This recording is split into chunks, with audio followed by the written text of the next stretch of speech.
Hi guys, welcome to 3 ages family vlogs. ഇന്ന് ഈ വീഡിയോയിൽ നിങ്ങളെ ഞാനൊന്ന് പുറകോട്ട് കൊണ്ടുപോവുകയാണ്. അതായത് കുറച്ച് കോമഡിയും അതിലധികം ചിന്തകളും നിറഞ്ഞൊരു വീഡിയോ ആണ് ഞാനിന്ന് ചെയ്യാൻ പോകുന്നത്. അപ്പം വീഡിയോ മുഴുവനായിട്ടും കാണണം. ആദ്യമായി കാണുന്നവരാണെങ്കിൽ സബ്സ്ക്രൈബ് ചെയ്യാൻ മറക്കരുത്, ലൈക്കും ചെയ്യാൻ മറക്കരുത്. അപ്പം നമുക്കൊന്ന് വീഡിയോയിലേക്ക് കിടക്കാം. പണ്ടൊക്കെ, അതായത് നമ്മൾ അച്ഛനപ്പൂപ്പന്മാരുടെ കാലത്തൊക്കെ ഒറ്റമുറിയിൽ 5-10 ആൾക്കാർ ഒന്നിച്ചായിരുന്നു താമസിച്ചിരുന്നത്. എന്നാൽ ഇന്നോ 5-10 മുറികളുള്ള വീടുകളിൽ 1-2 ആൾക്കാരാണ് താമസിക്കുന്നത്. കാരണം പണ്ടൊക്കെ സ്നേഹബന്ധങ്ങൾക്കായിരുന്നു വില കൽപ്പിച്ചതെങ്കിൽ ഇന്ന് സമ്പത്തിനും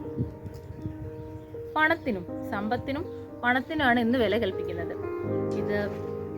അതേപോലെ തന്നെ വേറൊരു കാര്യം ഞാൻ പറയട്ടെ.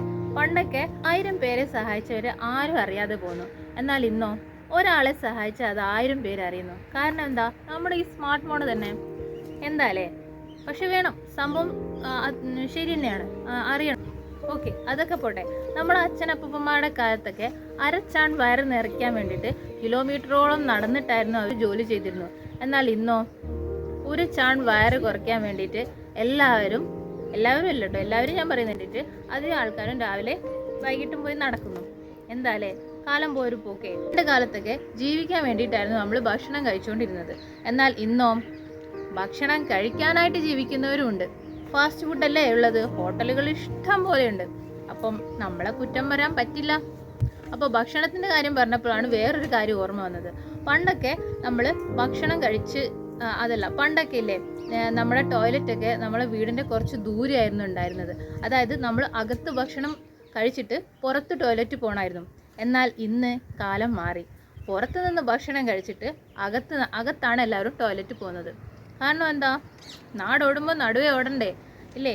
പണ്ടൊക്കെ, ഇപ്പോഴാണെങ്കിൽ ഓരോ റൂമിൽ എത്ര റൂമുണ്ടോ ആ റൂമിൽ എല്ലാ സ്ഥലത്തും ടോയ്ലറ്റ് ഉണ്ട്. ശരിയാണ്, വേണം, അത് അത്യാവശ്യമാണ്. രസകരമായ വേറൊന്നുണ്ട്. കീറിയ കുപ്പായങ്ങൾ തയ്ച്ചിട്ടായിരുന്നു നമ്മൾ ഇട്ടുകൊണ്ടിരുന്നത്. എന്നാൽ ഇന്നോ തയ്ച്ചു കൊണ്ടുവന്ന വസ്ത്രങ്ങൾ നമ്മൾ കീറിയിട്ടാണ് ഉപയോഗിക്കുന്നത്. ന്യൂ ജനറേഷൻ, അതായത് ഫാഷൻ. ഞാനൊക്കെ സ്കൂളിൽ പഠിക്കുന്ന കാലത്ത് സത്യം പറഞ്ഞിട്ടുണ്ടെങ്കിൽ ടീച്ചർമാരെടുത്തു നിന്നൊക്കെ അടി കിട്ടാണ്ടിരിക്കാൻ വേണ്ടി പ്രാർത്ഥിച്ച കുറേ ദിവസങ്ങളുണ്ട്. അതായത് അധ്യാപകരിൽ നിന്ന് അടി കിട്ടാതിരിക്കാൻ വേണ്ടിയിട്ട് നമ്മൾ പ്രാർത്ഥിക്കും. എന്നാൽ ഇന്നോ ന്യൂ ജനറേഷൻ പിള്ളേരെടുത്തു നിന്ന് അടി കിട്ടാതിരിക്കാൻ അധ്യാപകരാണ് പ്രാർത്ഥിക്കുന്നത്. കാലം പോയൊരു പോക്കേ. എൻ്റെ വക ചെറിയൊരു ടിപ്പ്. ഈ ലോകത്തിലെ ഏറ്റവും അമൂല്യമായ വസ്തു സ്നേഹം തന്നെയാണ്. അത് പണമോ സമ്പത്തോ വേറെ ഒന്നും തന്നെയല്ല. സ്നേഹമുള്ളിടത്ത് സന്തോഷമുണ്ടാവും. അപ്പോൾ ഗൈസ്, പിന്നിട്ട വഴികൾ ഒന്ന് തിരിഞ്ഞു നോക്കിയിട്ടുണ്ടെങ്കിൽ അവിടെ പലതും നമുക്ക് കാണാൻ സാധിക്കും.